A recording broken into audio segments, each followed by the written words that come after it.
are we still really giving our energy to act like we really care about what celebrities and wealthy people think, say, and do outside of the art that we consume from them? Like, I don't understand why people have all these visceral reactions to the way these people present, to the things that these people do, when we know it is a capital gains grift. Okay? When capitalism comes into the conversation, it has now muddied the waters of the art landscape as a whole. We know art as a sector is one of the main places we see a lot of money laundering, illegal activities. Like, art has just been infiltrated over the last 100, 200 years in such a rapid fire way that I don't think there's really a way to turn back the time. Now, does that mean that we can't enjoy our favorite artists anymore? No. Does that mean that we have to completely disconnect from all art? No. But I think that as consumers, we just have to be cognizant, right? And most importantly, we have to withdraw our energy from being so overwhelmed with anger or rage when one of your faves capital gains grifts. Like, that's the name of the game, right? Like, for example, Nicki Minaj is one of the biggest people recently to hit her capital gains grift, and that is just the truth. Now, before I jump all the way into the mumbo jumbo, yes, Nicki Minaj is one of the greatest rappers to ever live, probably the greatest female rapper, queen of rap, all the things, pop crossover, huge hits, arena tours, all the things. We know, right? So, Barbs, please calm yourselves just a little and don't get in my comments ready to tear me up. But I think it is important to note that Nicki Minaj has alienated herself from the, I would say, I guess, black sector of the industry as far as access, reach, and protection, right? Since Young Money disbanded, we never really saw her like sucked into another conglomerate and protected in a real way. And I think that situation at the Grammys. And why a song like Monster or what, you name it, doesn't have a Grammy, that's why. It's because a little black girl thought that she could go against this powerful white man and say, no, I'm gonna perform. You're not making any sense. I promoted the fuck out of this show for you, and this makes no sense. Yeah. Because of that little backlash, he told me I should have basically lied and said the Grammys didn't know what I was gonna perform, which made no sense. Somebody would have believed that anyway. That ultimately kind of blackballed her and made it hard for her to continue to excel in her career in the ways that we've seen her peers do that were coming up with her at the same time.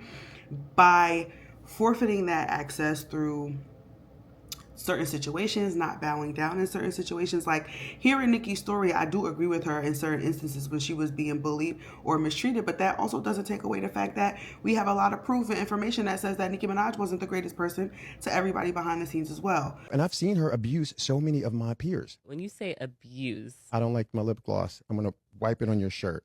I don't like that you saying, hey, after you set everything up to do an amazing video, everything is set, and now you say, hey, I missed my dad's wake. I have to go to the funeral. He's already dead, isn't he? I can go. I'm trying to give you an edited version. I remember Hype Williams. He asked me, can I do something for him? I'm like, yeah, bro, whatever you need from me, just name it. It's all good. I want you to do some makeup for Nicki Minaj. Hell no. No. I have turned her down more times than a little bit. A shout out to the Barbs, whatever. I love all you guys. I just don't think she's a really nice human. And if I know that, I'm not going to allow you to push me in any way. And I've seen her abuse so many of my peers. No. Abuse. And I'm keeping it real. That is something where to suffer that much abuse, it's just not okay. No, she's missing like a sensitivity chip in her brain. There's something wrong. Everyone has a price, and there's no money that I would take. I digress.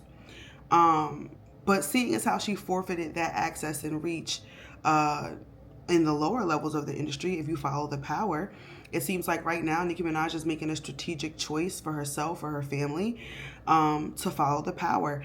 And instead of getting along with her colleagues or what she would consider her peers, she's choosing to go straight up the ladder and, go to the source, right? Instead of puppeting around with the puppet, she's going to go straight up the ladder and try to get next to the puppeteers. Do I blame her for that? Actually, no. Because this is who these celebrities are. Like, once we came out of the 50s, the 60s, the 70s, and we really started to move towards artists being able to amass this crazy amount of wealth for acting and singing and all the things, I think there is no way to turn back that clock. There is no way to remove that upper echelon lifestyle that has always really been associated with celebrity to a certain degree, but we just saw the capital gain truly increase, especially coming into the 21st century.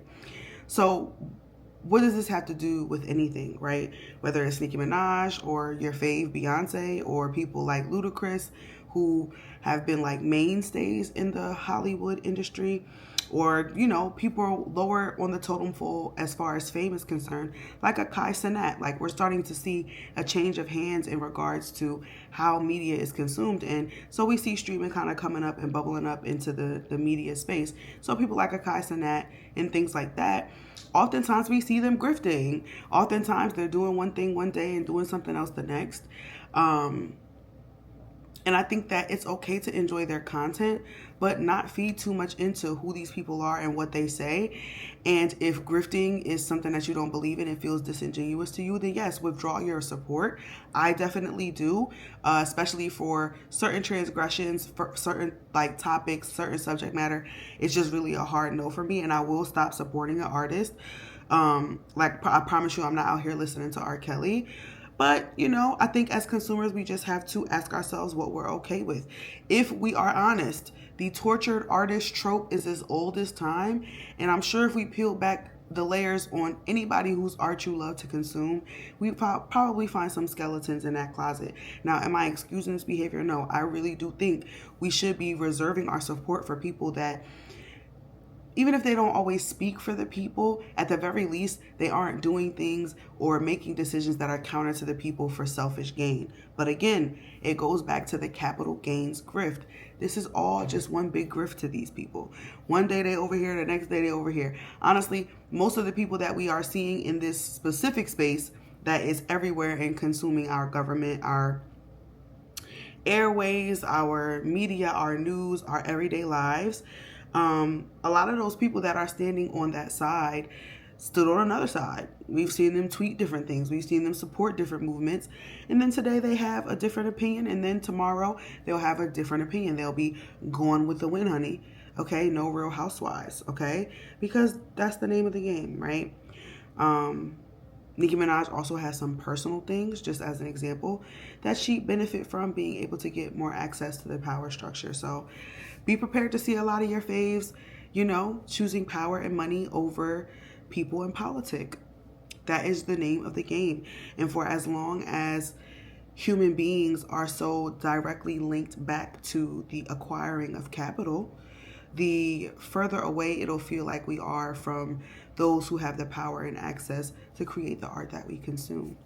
And as your favorite humanities hottie, that does make me a little sad, because I do love the arts, and I think that, the early stages of being able to really, move art across culture, across the globe to different locations and geographies, to be able to ethically engage with art and art history, has been an ever-growing framework. And it's just unfortunate to know that those regarded in those different frameworks have no problem with pretty much shitting the bed, saying fuck us all, and tearing those frameworks to pieces just for a funky dollar. All money isn't good money, but I also don't got as much money, so maybe I can judge, you know what I'm saying? Maybe once I finally start flying on private jets, which will probably likely not happen in this lifetime, and flying first class and staying in 5-star hotels, maybe I can understand corruption a little bit more. But from down here with my regular American salary, I just can't comprehend how people can essentially sell their constituents, their audience, their fans right down the river just for a few funky ass dollars.